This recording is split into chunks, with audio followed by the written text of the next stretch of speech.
আজ কিন্তু আমি তোমাদের সামনে নিয়ে এসেছি পুঁই মিটুলির রেসিপি। পুঁই মিটুলি কিংবা পুঁই ফল কিন্তু আমরা সবাই রান্না করে খেয়েছি, তাই না? কিন্তু আজ পুঁই মিটুলির যে রেসিপি নিয়ে এসেছি সেটা যদি তোমরা একবার বাড়িতে বানাও তাহলে এর স্বাদ কিন্তু মুখে লেগে থাকবে।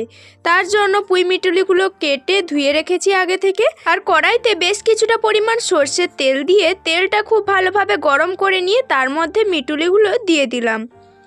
পুঁই মিটুলি কিংবা পুঁই ফল এইভাবে রান্না করলে কিন্তু সবাই চেয়ে খাবে। একটু নাড়াচাড়া করে এতে দিয়ে দিচ্ছি পরিমাণ মতো লবণ, আর হাফ চামচ দিয়ে দিলাম হলুদ গুঁড়ো।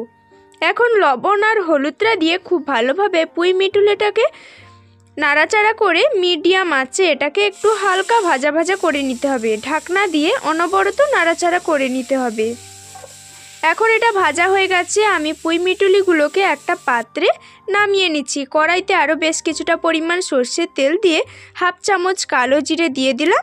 এখন দিয়ে দিচ্ছি কেটে রাখা বেগুন আর আলু। বেগুন আর আলুগুলোকে কিন্তু আমি একটু লম্বা লম্বা সাইজ করেই কেটে নিয়েছি।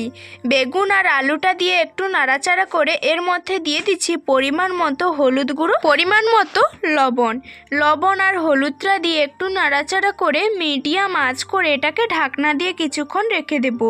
কিছুক্ষণ বাদে ফিরে এলাম, ঢাকনাটা খুলে নিয়েছি। এখন আবারও একটু নাড়াচাড়া করে এর মধ্যে দিয়ে দিচ্ছি পুঁই মিটুলিগুলো এখন দিয়ে দিলাম। দিয়ে এই সবগুলো উপকরণ খুব ভালোভাবে একসঙ্গে মিশিয়ে নিচ্ছি। এখন এর মধ্যে আমি মশলা অ্যাড করব। দিয়ে দিচ্ছি হাফ চামচ লঙ্কার গুঁড়ো।